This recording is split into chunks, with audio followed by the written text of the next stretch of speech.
Je vais vous prendre un exemple très précis par rapport à l'Allemagne. Prenons un salaire et une tranche de 100 euros sur ce salaire. Les charges... 100 euros. Oui, pardon, 100 euros sur le salaire. Pardon pour cette liaison. Grave, bon. ça 100 euros pour le salaire. Bon. Prenons cet exemple. Sur ces 100 euros sur le salaire, les charges sociales qui pèsent en France sont de 50 euros. En Allemagne, elles sont de 39 euros. Ce qui veut dire que le coût du travail est très élevé en France. Ça pèse évidemment sur la compétitivité de nos entreprises et donc par définition sur la possibilité d'employer en France et par définition également sur nos possibilités d'exportation de nos produits, par définition également avec la TVA, avec les produits d'importation qui n'ont pas la combien même... est la TVA en Allemagne? Mais la TVA en Allemagne est plus élevée que la nôtre. Elle est 3 points supérieure à la nôtre. Il a augmenté de 3 points. Vous dites des bêtises, elle est de 19 points en Allemagne. Oui, elle est de 19 La note est à 19,6. Voilà. Et vous dites des bêtises, Nadine Morano, vous ne maîtrisez pas le sujet. Pardon, attendez. Pardonnez-moi de vous le dire. Monsieur Bourdin, non mais attendez. je suis désolé. Je voudrais simplement, vous savez qu'il y a une tradition ici, c'est les questions politiquement concrètes, vous le connaissez bien. Alors, vous nous dites qu'il faut absolument commencer par apprendre la Marseillaise aux énarques. Vous la connaissez par cœur, la Marseillaise? Moi, je ne la connais pas par cœur, je le dis franchement. Vous la connaissez par cœur ou pas? De tout, l'intégralité, je vous dis très franchement, non, bon. j'en connais... Quand Dieu, nos mains seraient enchaînées, nos fronts sous le joug se ploieraient, quelle est la suite? Bon, celui-là, je ne connais pas. Vous voyez? Qu'est-ce que ça veut dire l'homophobie? Aimer les hommes, ça veut dire quoi? J'en sais rien. J'ai même pas regardé, j'ai pas eu le temps de regarder dans le dictionnaire, vous voyez? 3 événements, 3 couleurs, 3 capitales pour que notre fête nationale devienne aussi partout dans le monde le jour de la destination France. Bleu à New York, blanc à Paris, rouge à Shanghai. 3 capitales à New York, à Paris, à Shanghai. La buvette de l'Assemblée nationale, vous ne devez pas la connaître. Je n'ai jamais vu d'ailleurs un député finir dans un coma éthylique. Jusqu'au coma illytique. Qu'après le passage à la buvette, même si certains s'assoupissent un peu sur le coup de 15 heures quand c'est pas trop passionnant. Pas beaucoup de collègues avec le double whisky tassé. On en connaissait qui trinquaient énormément et qui finissaient avec la gueule de bois. Bon, c'est pas très grand la buvette de l'Assemblée, vous savez. Mais parce que c'est vraiment rikiki. On a déjà du mal à avoir un siège. Que ce soit la buvette de l'Assemblée nationale, chez soi, au bistrot, c'est une des libertés fondamentales des Gaulois. Donc le jour où vous l'interdirez, vous aurez affaire à moi. Jusqu'au coma illytique. Et cette identité nationale française est constituée notamment par le rapport singulier des Français avec la terre. La France a un lien charnel avec son agriculture, avec sa terre. Le lien charnel que la France a avec son agriculture et avec sa terre. Le mot terre a une signification française. Et j'ai été élu pour défendre l'identité nationale française. Et dans cette identité nationale française, il y a le rapport des Français avec la terre. Eh bien, la terre fait partie de cette identité nationale française. Toutes les familles de France ont des grands-parents. Des grands-parents qui, à un moment ou un autre, ont travaillé la terre. L'agriculture a façonné nos paysages. L'agriculture a donné à notre patrie une partie de son âme. Eh bien, c'est avec ces convictions que nous allons œuvrer ensemble pour l'avenir de notre agriculture. De l'agriculture française. Moi, je ne suis pas venu vous tenir un discours que vous avez déjà entendu. Le site de la présidence nous a réservé un bijou cette semaine. Le site diffuse des vidéos formidables où ils expliquent la vie à l'Élysée, les métiers de la première maison de France. C'est en caméra subjective avec une voix super sympa cool qui vous tutoie parce que l'Élysée c'est cool. Le premier jour à l'Élysée, c'est un peu l'épreuve du feu. Sois prêt à montrer patte blanche. Mais mis à part leur acteur studio, nous avons remarqué une chose sur les images de l'Élysée. Et vous ? En pleine journée, en plein soleil, on se croirait à Versailles là-dedans.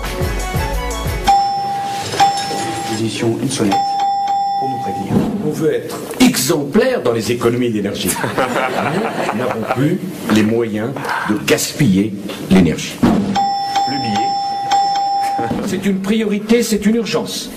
Nous voulons la réduction de la consommation d'énergie pour les bâtiments. Le billet, nous le déposons sur son bureau. On ne peut pas dire aux autres, faites comme on vous dit, pas comme on fait. qui n'est pas une table permanente.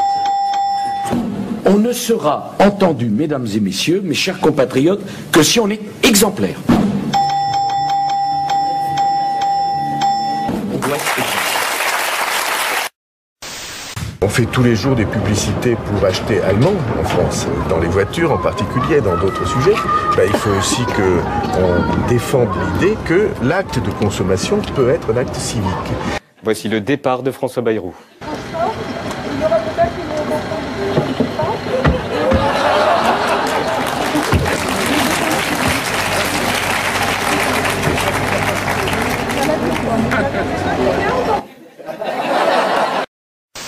À sa tête, est-ce qu'il est illégitime, Jean Sarkozy? Il n'a absolument aucune légitimité à gérer. Même pas celle de son élection? Il était élu avec l'investiture UMP. Il a quand même été élu. Une chèvre pourrait être élue avec l'investiture UMP à Neuilly-sur-Seine. N'importe qui peut être élu. C'est un petit peu insultant pour les habitants de Neuilly. Pas du tout. Pourquoi? Parce que c'est un vote qui est politique. Et que, on pourrait le dire d'ailleurs dans d'autres fiefs, d'autres couleurs. Simplement, ce que je veux vous dire, c'est que sa légitimité n'existe pas pour gérer 150 millions d'euros de budget. On a des preuves à faire, on a à effectuer un parcours. Il y a beaucoup de jeunes élus en France qui font des tas de choses, qui se lancent, qui prennent des coups, qui progressent. Et par exemple, dans mon département, j'en ai un certain nombre à qui on a donné des responsabilités et qui font leurs preuves sur le terrain.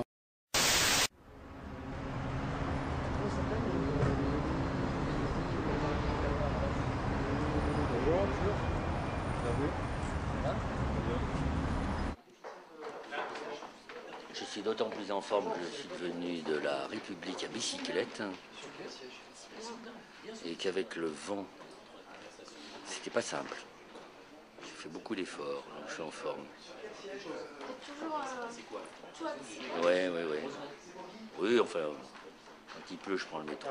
Et sinon, je ne roule qu'à bicyclette. Je n'ai plus de voiture dans Paris depuis 21 ans. Et on me donnerait une voiture que je ne l'accepterais pas. Je trouve que c'est idiot. Mais j'ai la chance d'habiter dans Paris aussi. C'est une petite phrase, hier, du ministre de l'Intérieur. À ce stade, il n'y a pas de pagaille. Qui a eu le don d'agacer ces automobilistes bloqués depuis le début d'après-midi sur la nationale 118. Vous savez ce qu'il y a avec pagaille, c'est pagaille indescriptible. Vous voyez, précisément là on décrit la réalité de la situation et ça démontre qu'il n'y a pas de pagaille. Voilà. Pourtant, dans la nuit, à quelques kilomètres à peine de Paris, des centaines d'automobilistes sont toujours bloqués. Certains s'apprêtent même à passer la nuit dans leur véhicule. C'est le merdier, on annonce la météo la veille et on prévoit rien. Ça va très bien, il paraît qu'Hortefeux a dit qu'il n'y avait pas du tout de bouchons. On sera ravis de venir accueillir en voiture avec nous pour partager ces quelques kilomètres de bouchons.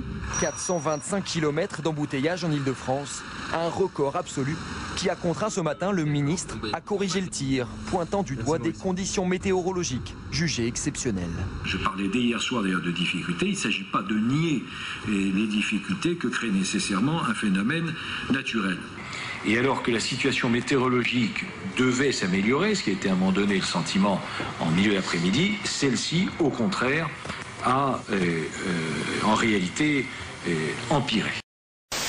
Il y a des dépenses qui sont incontestables, mais en même temps, tout le monde ne pourra pas garder son hôpital à la porte de chez lui, même si ça pose des problèmes de qualité de santé.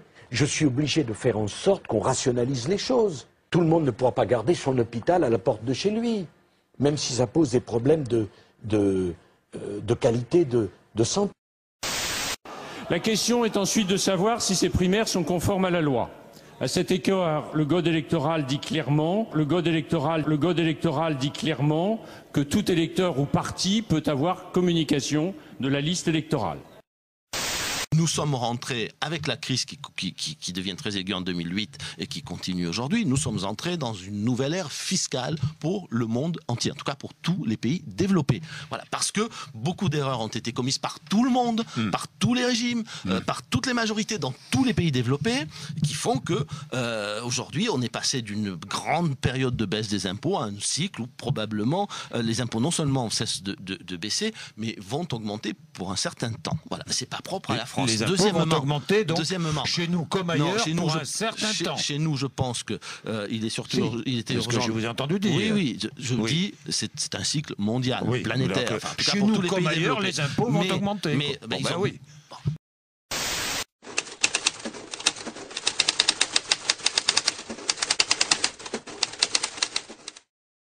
Moi, j'ai voté pour le RMI et j'ai voté pour la retraite à 60 ans, que les choses sont claires.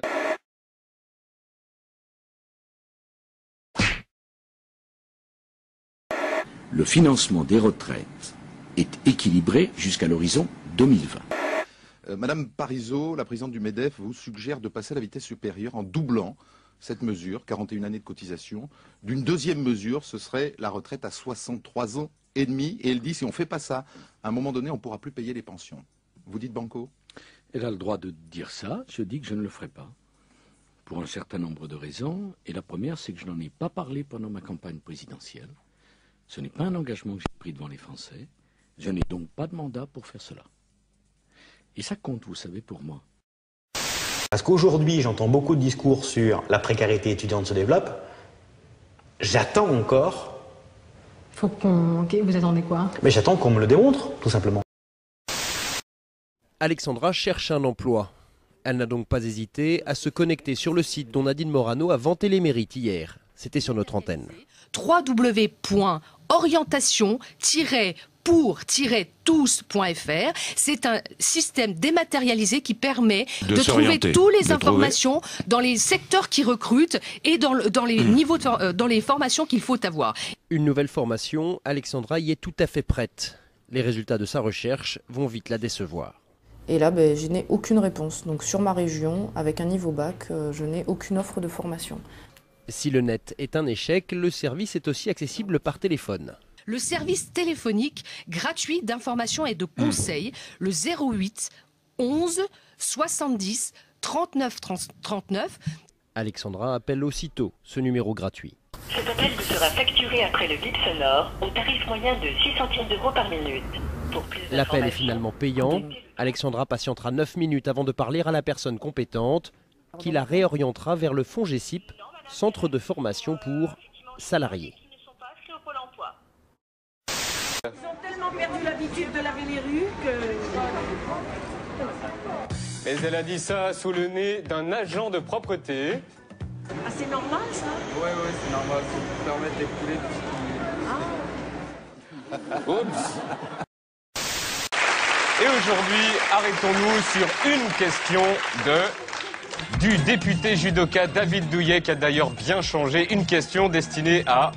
Ma question s'adresse à Madame le ministre des Sports et de la Santé. Une question d'un député UMP à un ministre. On ne s'attendait pas à ce qu'elle dérange, mais on ne s'attendait pas non plus à ça. L'UEFA de football a désigné la France. L'UEFA a désigné en effet la France. Pays hôte de l'Euro 2016. Pays hôte de l'Euro 2007. La question qui dérange de Douillet est en fait un copier-coller de l'argumentaire de Luc Châtel, lu 2 heures avant. Le fruit d'un travail. Le fruit d'un travail. De la Fédération française de football. De la Fédération française de football. Du monde sportif. Du monde sportif. Des villes candidates. Des villes candidates. Du gouvernement et du président de la République. Et du président de la République. Et si on comprend bien, c'est donc Roselyne Bachelot elle-même qui a écrit sa propre question qu'on lui pose à l'Assemblée. L'organisation de l'Euro 2016. L'organisation de l'Euro 2016. Ça va être l'occasion de se mobiliser. L'occasion de se mobiliser. Autour d'un projet fédérateur. Autour d'un projet fédérateur.